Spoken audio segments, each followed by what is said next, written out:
سورہ القلم۔ پناہ مانگتا ہوں میں اللہ کی شیطان مردود سے، شروع نام سے اللہ کے جو بڑا مہربان نہایت رحم کرنے والا ہے۔ نون، قلم اور اس چیز کی قسم جو یہ لکھ رہے ہیں۔ آپ صلی اللہ علیہ وآلہ وسلم اپنے پروردگار کی نعمت کے طفیل مجنون نہیں ہیں، اور آپ کے لیے کبھی نہ ختم ہونے والا اجر ہے، اور آپ بلند ترین اخلاق کے درجے پر ہیں۔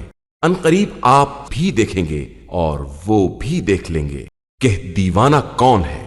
آپ کا پروردگار بہتر جانتا ہے کہ کون اس کے راستے سے بہک گیا ہے اور کون ہدایت یافتہ ہے، لہذا آپ جھٹلانے والوں کی اطاعت نہ کریں۔ یہ چاہتے ہیں کہ آپ ذرا نرم ہو جائیں تو یہ بھی نرم ہو جائیں، اور خبردار آپ کسی بھی مسلسل قسم کھانے والے ذلیل، عیب جو اور اعلیٰ درجے کے چغل خور، بھلائی سے روکنے والا، تجاوز گر، گناہ گار، بد مزاج اور اس کے بعد بد نسل کی اطاعت نہ کریں، صرف اس بات پر کہ یہ صاحب مال و اولاد ہے۔ جب اس کے سامنے آیات الہیہ کی تلاوت کی جاتی ہے تو کہہ دیتا ہے کہ یہ سب اگلے لوگوں کی داستانیں ہیں، ہم عنقریب اس کی ناک پر نشان لگا دیں گے۔ ہم نے ان کو اسی طرح آزمایا ہے جس طرح باغ والوں کو آزمایا تھا، جب انہوں نے قسم کھائی تھی کہ صبح کو پھل توڑ لیں گے اور انشاءاللہ نہیں کہیں گے، تو خدا کی طرف سے راتوں رات ایک بلا نے چکر لگایا جب یہ سب سو رہے تھے، اور سارا باغ جل کر کالی رات جیسا ہو گیا۔ پھر صبح کو ایک نے دوسرے کو آواز دی کہ پھل توڑنا ہے تو اپنے اپنے کھیت کی طرف چلو۔ پھر سب گئے اس عالم میں کہ آپس میں رازدارانہ باتیں کر رہے تھے کہ خبردار آج باغ میں کوئی مسکین داخل نہ ہونے پائے، اور روک تھام کا بندوبست کر کے صبح سویرے پہنچ گئے۔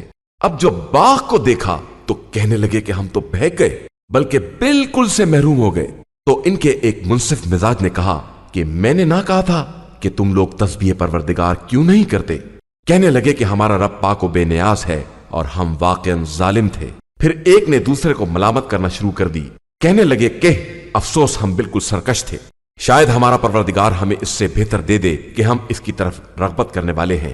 اسی طرح عذاب نازل ہوتا ہے، اور آخرت کا عذاب تو اس سے بڑا ہے اگر انہیں علم ہو۔ بے شک صاحبان تقوی کے لیے پروردگار کے یہاں نعمتوں کی جنت ہے۔ کیا ہم اطاعت گزاروں کو مجرموں جیسا بنا دیں؟ تمہیں کیا ہو گیا ہے؟ کیسا فیصلہ کر رہے ہو؟ یا تمہاری کوئی کتاب ہے جس میں یہ سب پڑھا کرتے ہو کہ وہاں تمہاری پسند کی ساری چیزیں حاضر ملیں گی؟ یا تم نے ہم سے روز قیامت تک کی قسمیں لے رکھی ہیں کہ تمہیں وہ سب کچھ ملے گا جس کا تم فیصلہ کرو گے؟ ان سے پوچھئے کہ ان سب باتوں کا ذمہ دار کون ہے؟ یا ان کے لیے شرکا ہیں؟ تو اگر یہ سچے ہیں تو اپنے شرکا کو لے آئیں۔ جس دن پنڈلی کھول دی جائے گی اور انہیں سجدوں کی دعوت دی جائے گی اور یہ سجدہ بھی نہ کر سکیں گے، ان کی نگاہیں شرم سے جھکی ہوں گی، ذلت ان پر چھائی ہوگی، اور انہیں اس وقت بھی سجدوں کی دعوت دی جا رہی تھی جب یہ بالکل صحیح و سالم تھے۔ تو اب مجھے اور اس بات کے جھٹلانے والوں کو چھوڑ دو، ہم عنقریب انہیں اس طرح گرفتار کریں گے کہ انہیں اندازہ بھی نہ ہوگا۔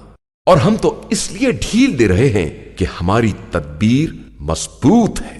کیا آپ صلی اللہ علیہ وآلہ وسلم ان سے مزدوری مانگ رہے ہیں جو یہ اس کے تاوان کے بوجھ سے دبے جا رہے ہیں، یا ان کے پاس کوئی غیب ہے جسے یہ لکھ رہے ہیں؟